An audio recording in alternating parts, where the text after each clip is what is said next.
Shame is the most powerful force on the planet, apart from grace. Mm. And so it can cause us to do these horrible things.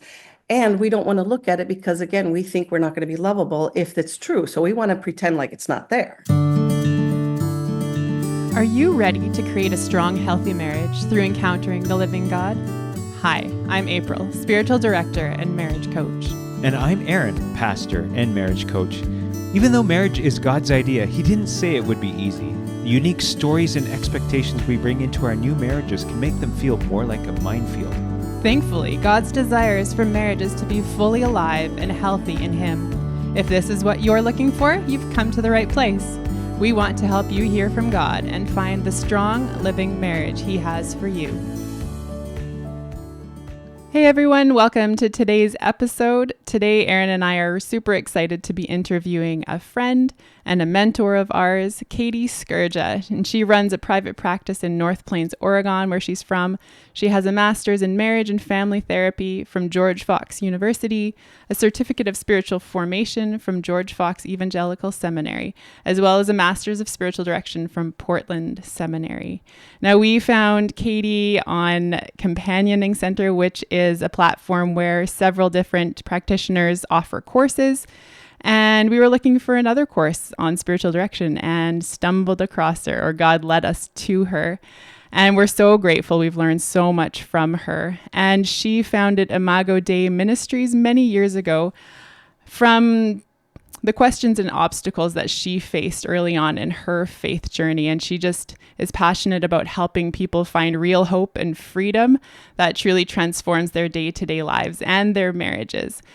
And so we're super happy to have her here today. Katie, we're thrilled to have you on the podcast. Welcome. Thank you so much for taking the time out of your busy schedule to be with us.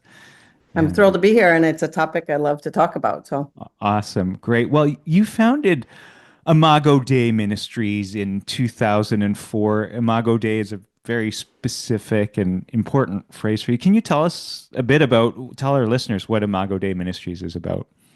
well, Imago Dei is Latin for image of God, and I like that term because it's more broad and open. People kind of think it's a cool name, and if they know what it means, then that's okay, and if they don't, then that's okay too. I use the metaphor of of a prism or a diamond for the Imago Dei.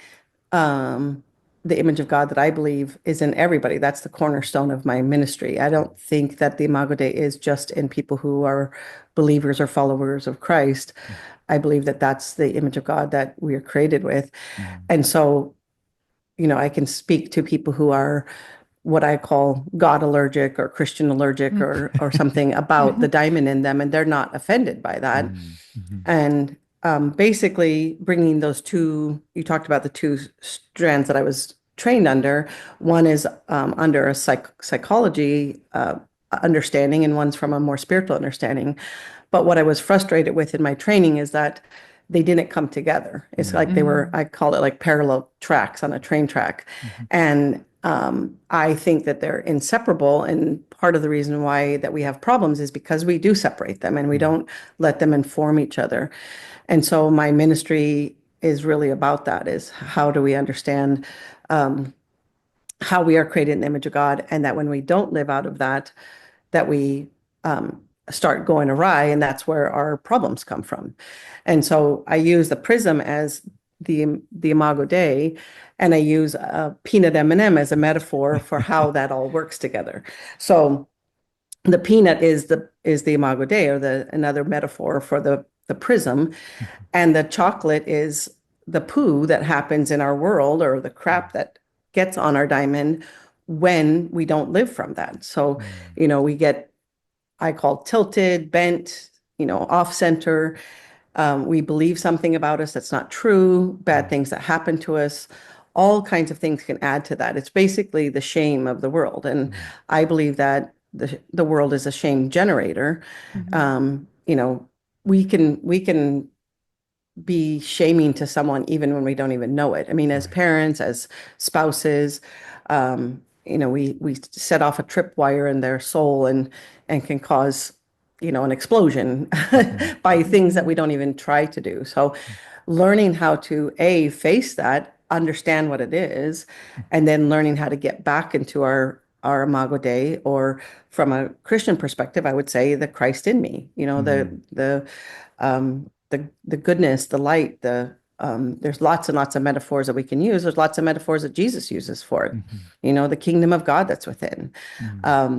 So the peanut is the diamond, the chocolate is the poo or the crap that gets on us, and then the candy coating is what we use to cover our crap so that people will find us lovable, because we believe intrinsically that if somebody saw my shame, that they wouldn't love me.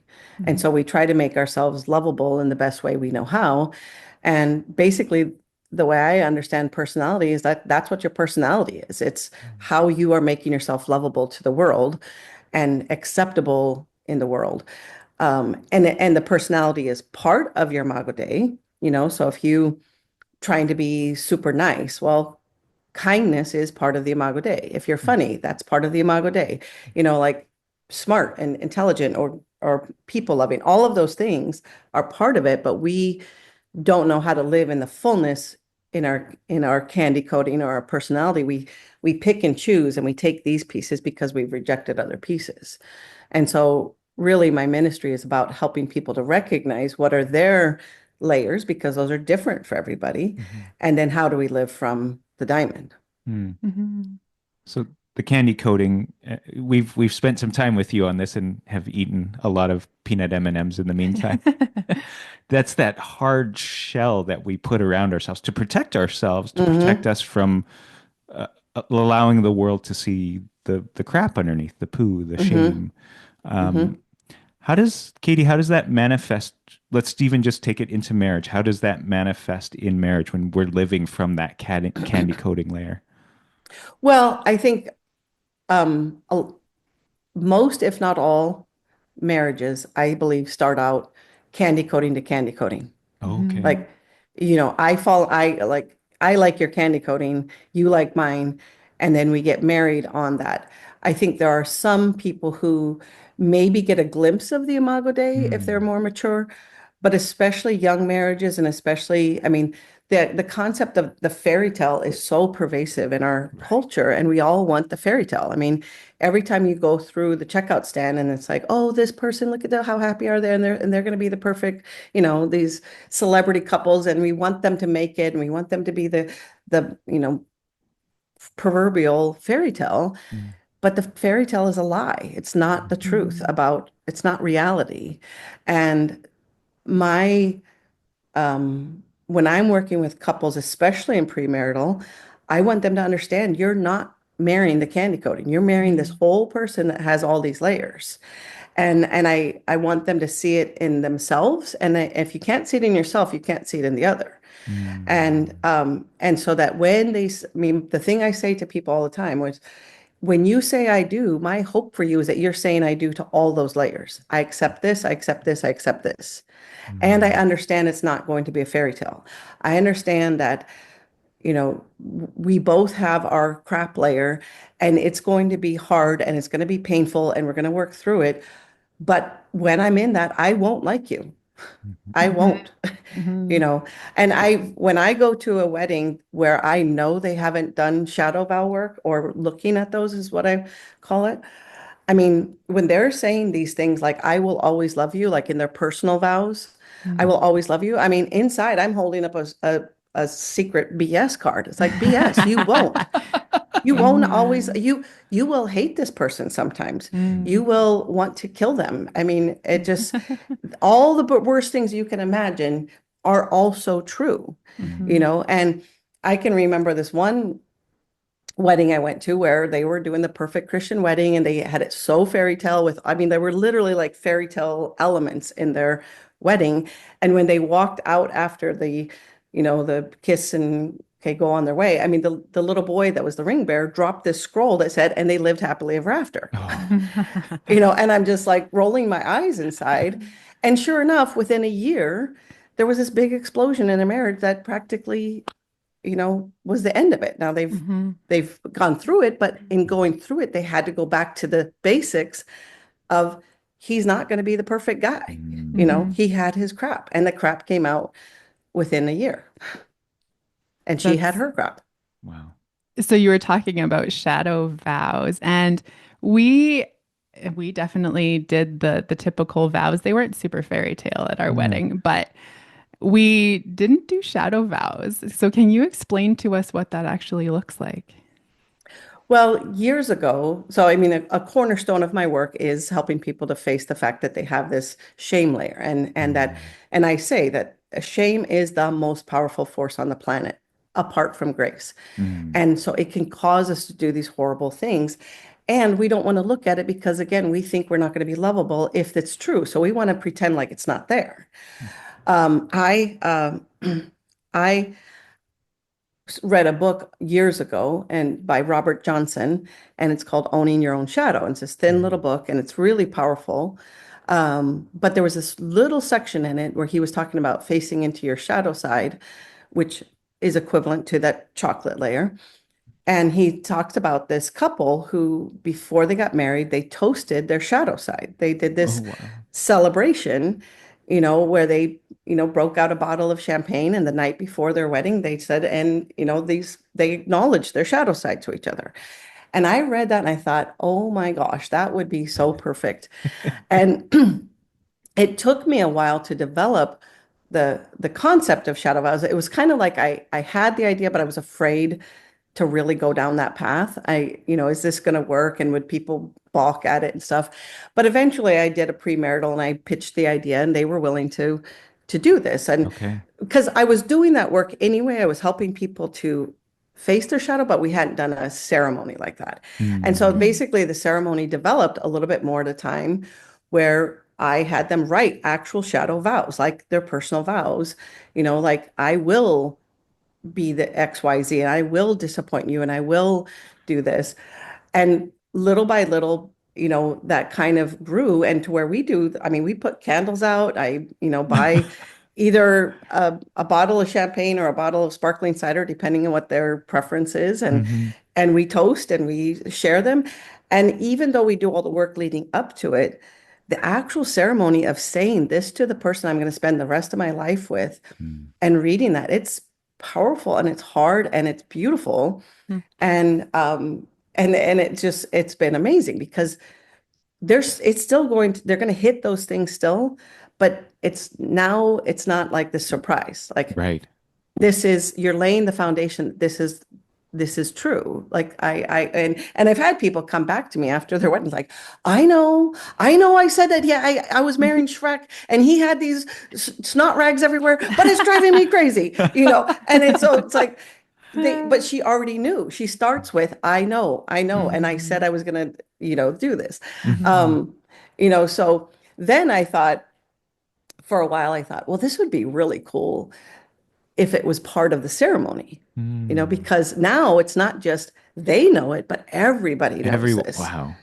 And and I so this one time I just said that flippantly to a couple one time. I was like, I just think it would be really cool if they did that. But I wasn't trying to push them or encourage them to do it or anything.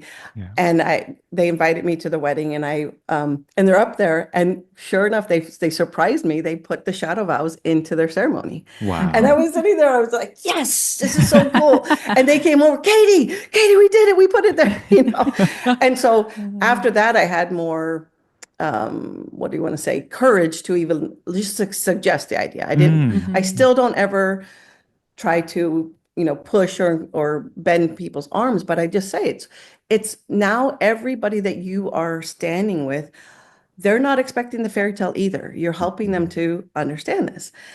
And since then, the times when people have really incorporated into it, they get so much positive feedback. Like, that's the best ceremony I've ever heard. Mm. That's the most honest thing. Mm. And people love it. I mean, um, very little. I mean, I've heard one, two comments ever negative from Yeah. many, many ceremonies at this Yeah. point. The vast, vast majority, people just like are overwhelmingly supportive and think it's beautiful, because if you've been married for any length of time at all, it's not a fairy tale. That's It's right. hard. Yeah. You know, it's beautiful and it's hard. Mm. And as you're saying that in terms of just sharing it with everybody else, often in ceremonies, in marriage ceremonies, we do ask for support from Yes, the community, right? And how can exactly. we accept support if we are pretending that everything is all hunky dory? Exactly. And how do they know Exactly. how they can support us or that you need support if you're not at least a little bit vulnerable? So that's amazing. Yeah.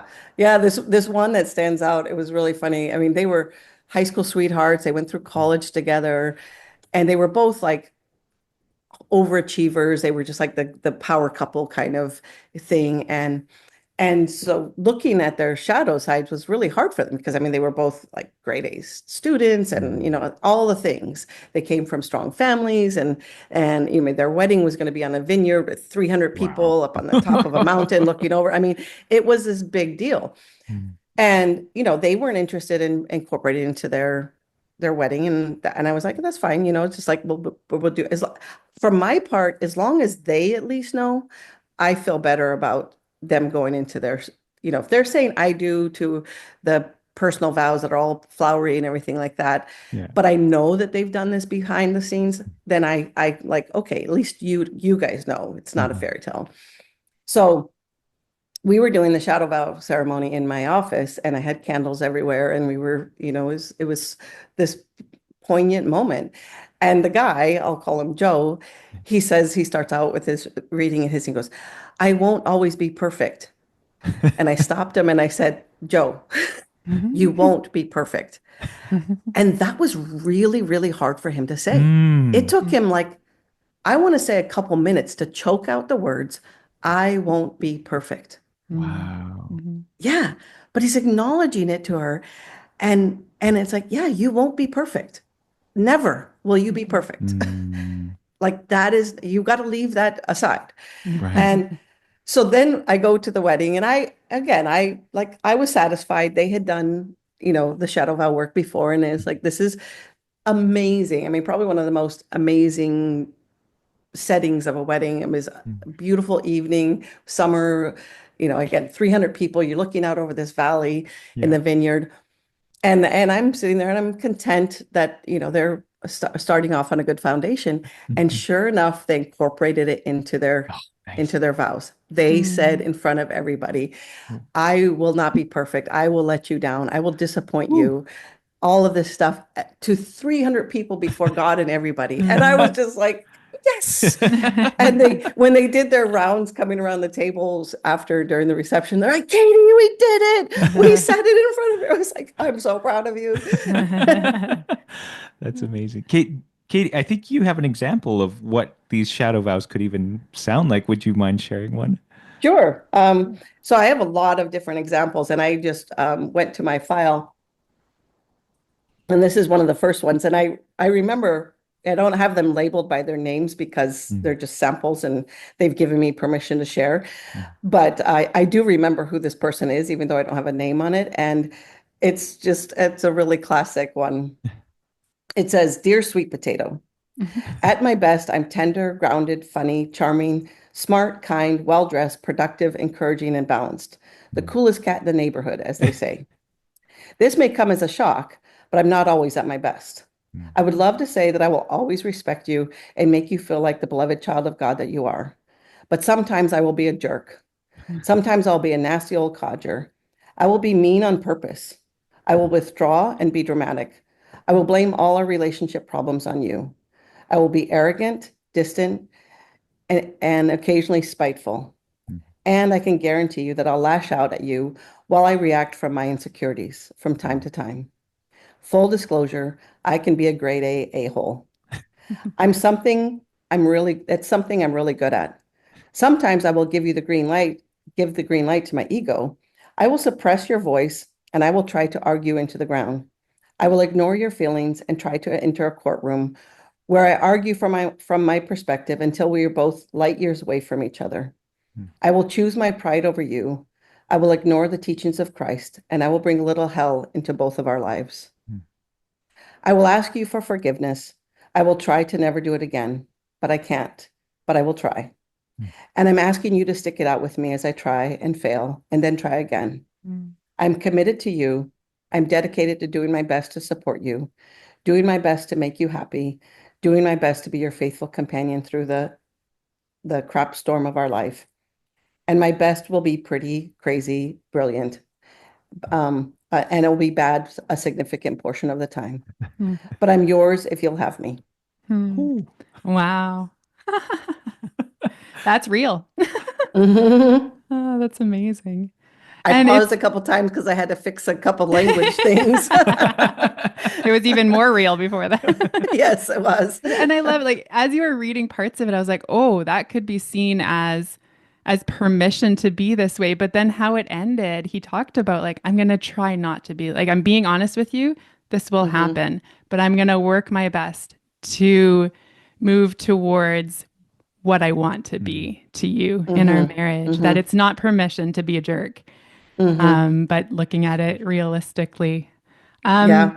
one thing I'm curious about, because a lot of the of our audience is a few years into marriage, and I'm curious about what this would look like in a marriage that's maybe 5 or 10 years down the road, where they said those typical vows at their wedding, Mhm. and they've found out along the way that there's crap underneath that candy coating. Mm. What would this look like after you're a It's few a years good down the road? question. It's a good question. I'll tell a funny story about it, and then I'll tell um, what I would do. One time I was invited to speak at a church, and it was a an installation of a new pastor priest, and it was a small church, and I used the shadow vow idea just because basically they're accepting each other kind of like a marriage. I mean, and so I used that concept. And I had prepared my ideas, and then I found out like 2 days before that the bishop over the whole diocese was going to be there, and all of the clergy from the diocese was going to be there. And I No thought, pressure. oh, do I really want to? And I wanted to change the way what I was going to say. I didn't want to talk about shadow vows because I thought they're going to think I'm crazy. But I prayed about it and I felt peace and it's like, no, this is what I was going to do and this is what the person wanted, and so I'm going to talk about this. And so I get up there and I give my, little spiel, and then the bishop gets up right after me and he goes, "Wow, shadow vows. Can I do shadow vows? Is it too late for me to do shadow vows?" And we talked afterwards and I said, no, it's like he was an older gentleman and he'd been married a long time, but it resonates with people because they Mhm. understand it once you've been married. And so in my work with marriages that, it's not premarital, I've oftentimes done what I call it a funeral ceremony for the marriage that they started out on. Like that marriage has to die in order for the next thing to rise up.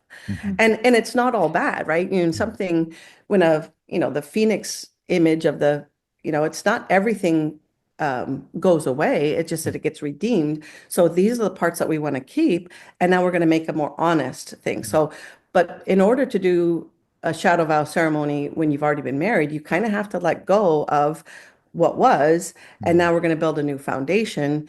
And I've done shadow vow ceremonies and like a recommitment ceremony with people. Now they don't have to do it in a formal way, but I've actually even done some where people have gathered their friends and they've done a recommitment ceremony with shadow vows. Wow. And it's not recorded in, the courthouse. It's just because they're still married. And now they're moving forward on a different footing.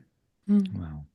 It's powerful. And we have some friends who've gone through this with you and Mm-hmm. And they've shared their experience and how valuable it was. Yeah. um, Katie, you were talking about Joe, we'll call him Mm-hmm. Joe, having a hard time choking out the words, um, I will not be perfect. Mm-hmm. What other words, because that's one kind of candy coating, I'm Mm-hmm. assuming. What other kind of words have you over the years had people had a hard time choking out, so to speak, just so we have a variety of candy coatings we can look at? Yeah. Well, I mean, one of the big categories that I see people fall into that are rooted in the Imago Dei. So Christ is the image of the unseen God. And so we can understand the Imago Dei from looking at Christ. And one of the paradoxes that's held in Christ is the Lion and Lamb of God. Mhm. So Jesus is both Lion of Judah, powerful, there's a lot of strength behind his words, behind what he does, and also gentle as a lamb. Mhm. And when we don't live from that Imago Dei, we don't hold those well together. So we tend to fall on one side or the other. And we can fall at it in big ways. Like if you think about a bell curve, you could be way on the one end of the lamb side of that, or you could be way on the other end of the lion side. Mhm. And that poses a different kind of a problem than people who are kind of in the middle, just one side or the other of the middle. But so if you had let's say a woman, because stereotypically we think of lamb as woman, though it's not always true. And I'll tell you a funny story about that. But let's say you had a person who falls way on the lamb side, and the woman to be able to face into the fact that I can be mean to you, because that's not her identity. Of her identity is I'm kind, I'm gentle, I'm all these things. But underneath it, there is a lion side. And the more you present lamb, the more buried your lion is. Mhm. And then it comes out in sideways ways and subtle ways. Scripture says that the tongue can turn a ship, and a lamb person can use their tongue in a way that can be so destructive. Mhm. But then they could pretend like, oh no, I didn't do anything. And so lamb people fight differently than lion people, whether they're a male or a female. Mhm. They will fight differently. Um, but the the bigger the bigger the lion, if you have your stereotypical male lion and your stereotypical female lamb, and one premarital that I did, he was that. He was very stereo. I mean, it just like walking through the door. It's like, whoa, okay, this guy, hi, lion guy. And she was appreciating that about him. And there's a lot of good things about that, right? But when we got to the shadow vow part of our work, Mhm. I had known this woman for a long time, this young woman. I'd known her since she was a young girl, and she was excited about doing shadow vows. But he was like, no, I'm not going to say those things. I'm not going to be that. I'm not going to talk Mhm. about that, those kinds of things. He could acknowledge the lion shadow stuff. What he was afraid to acknowledge is the weakness, because Mhm. my viewpoint in looking at this is we all have our capacity for evil and we all have our weakness. Mhm. And what a lion and lamb couple tends to do is go like, oh, you're the one that has a capacity for evil and you're the one that's weak. Well, that's Mhm. problematic, because Mhm. now I'm only owning half of my humanity. Right. And I'm saying like, that's the giving the pass for the badness. Like, oh yeah, you're that. Well, this guy could acknowledge, yeah, I can be a jerk, but he couldn't acknowledge that he could be weak. And he didn't want to say that. He didn't want to work on it. And they had also asked me to officiate their wedding. Mhm. And I had a real moral dilemma in whether to go forward with it, because I thought this is a hard thing. I mean, I had to talk to my spiritual director, because I felt like I was participating in a lie when I could already see this, and and they can't acknowledge it.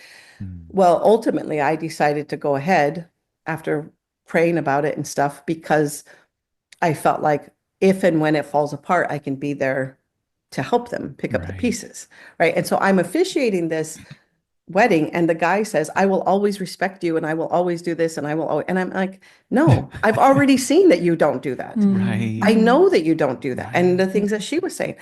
And within 7 months, that marriage was on the rocks. Oh.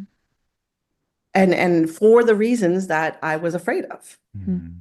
Right. But if they still would have had a tough go, because they were they were on those outer ends of that spectrum, Mhm. and that's a farther way to go inward, right? Mhm. And they're thankfully they're still together 4 years into it, and they're working it out, but they've had a really rough go. Mhm. And I think it's taken them a while, both of them, for her to stand in her strength and for him to face into his weakness. Mhm. Now, you were talking about Jesus and how he's both lion and lamb. And in our learning with you, we've learned about a lot of other paradoxes that are held within the person of Jesus Christ. And I'm curious, what does it look like? Another phrase that comes up is integration healing. And so we're Mm, talking about how we kind of enter life from a specific lens and we live life from a mm-hmm. specific lens. But if we start to realize that we don't have to stay there, that there are things that we can grow in to become more like Christ, what does that look like? What is integration healing? Well, it means that let's take that couple that I was just talking about. One is really cut off from his lamb, and the other one's really cut off from her lion. Mhm. And so it means that they face the shadow side of it. So that's the shadow vows. Like I too can be mean from her perspective. Mhm. I too can and have a lot of power, and I can use it for good or for evil.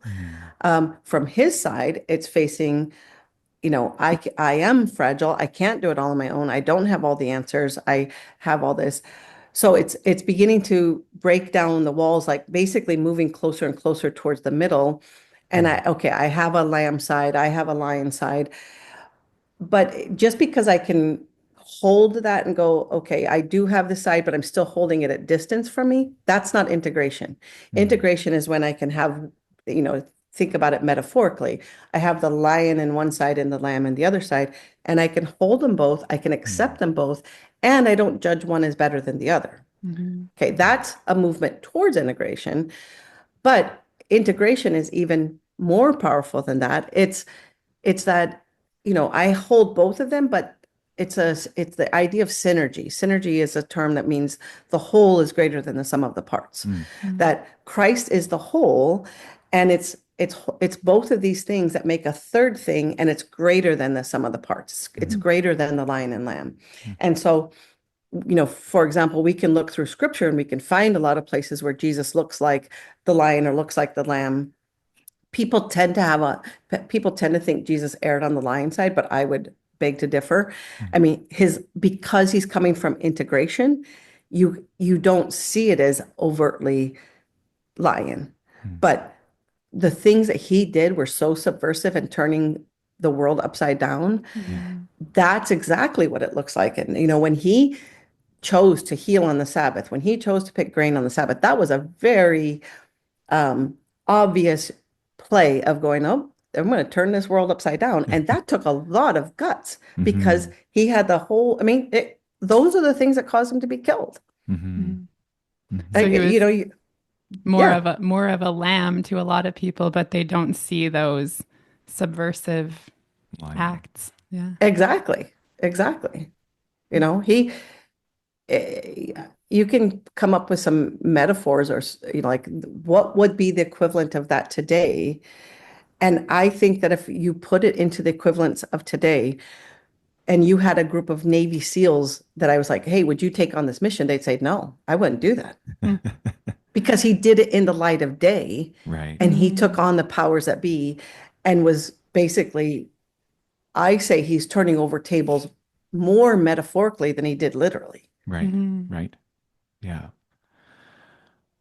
Katie, your work in Paradox, your work of helping us move towards our Imago Dei into the light, into this integration healing.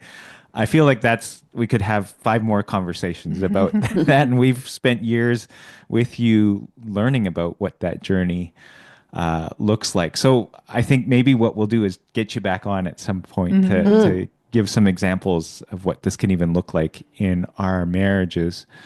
Um, but I'm just wondering, just trying to think with the time we have left here, what's one piece of advice that you could give to couples listening today?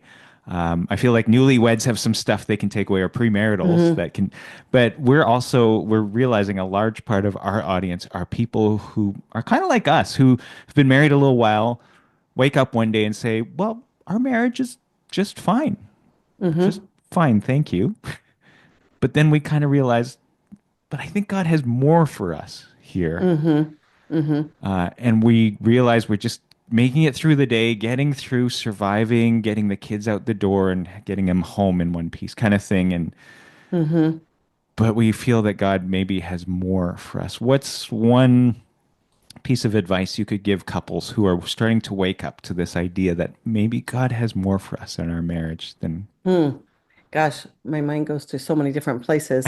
Um, but I guess the one that I would say is an idea that I use completely in conjunction with the idea of the peanut M&M Mhm. is the idea of the drama triangle. Mm. And it's a constructive way to understand how people operate.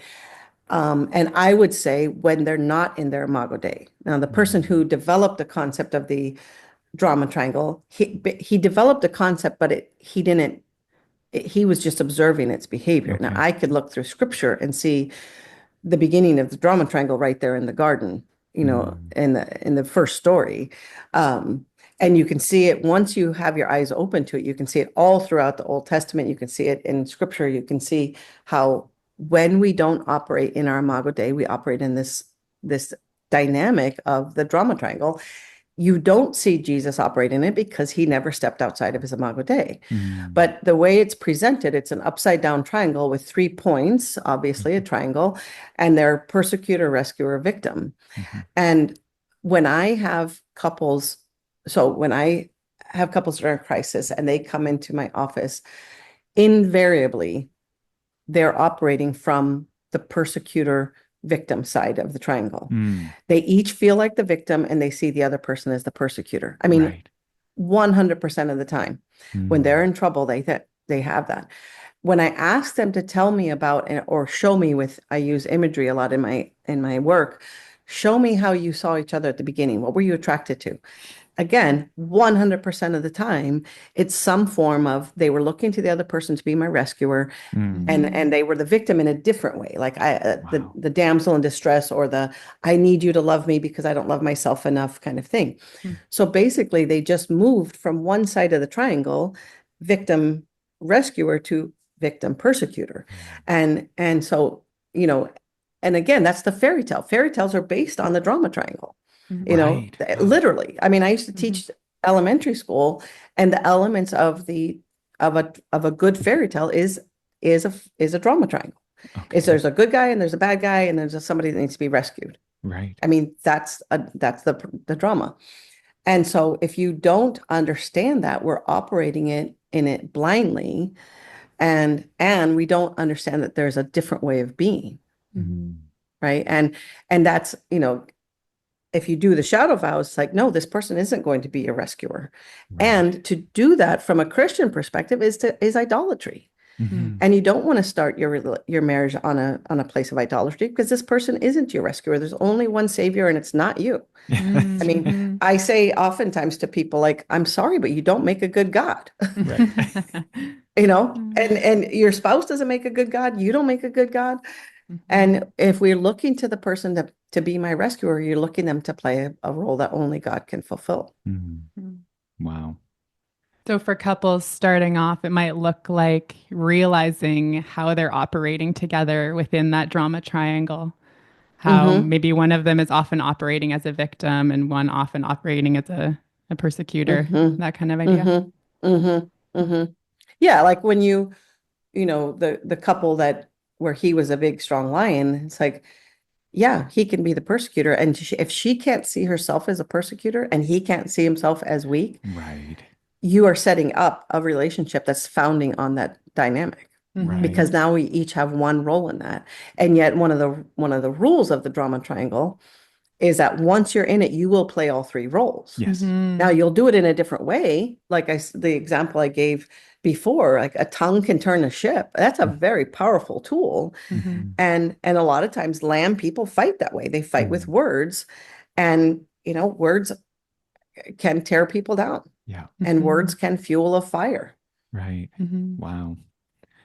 Well, Katie, as I mentioned, we'll get you back on very soon and talk about this journey, I think, out of drama into the Imago Dei more and what that can look like for us as individuals and us in our marriages. But we want to end this episode with some rapid fire questions that we give all our guests. Well, you're our second guest, so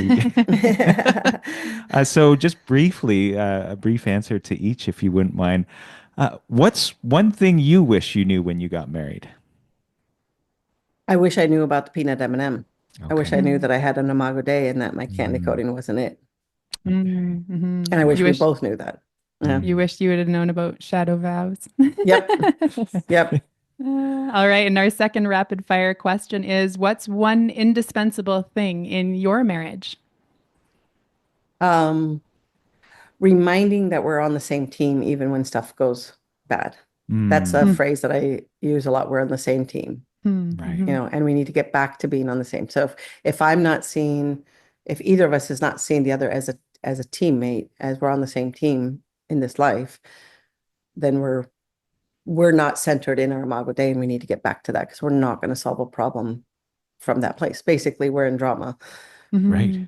Wow. That's a whole nother episode right there. And finally, Katie, where can people find you?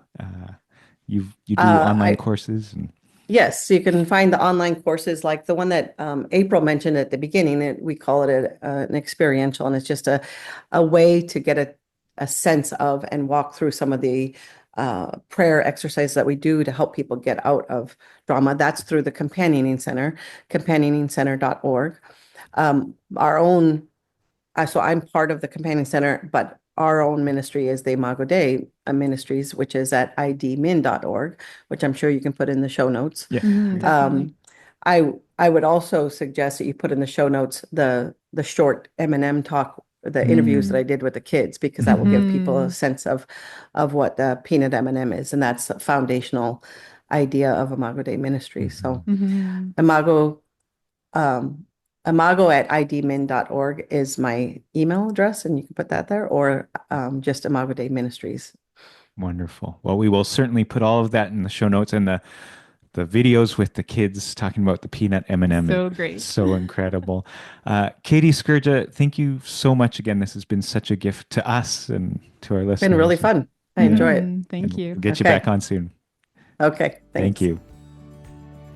Thank you so much for the privilege of journeying together with you. Before you go, if you've been blessed, inspired, or challenged by what you've heard today, please bless us by subscribing and leaving us a review on iTunes or Apple Podcasts. Share this podcast with your friends and come visit us at our website, livingmarriages.com. Until next time, praying the light and life of God's love over you and your marriage.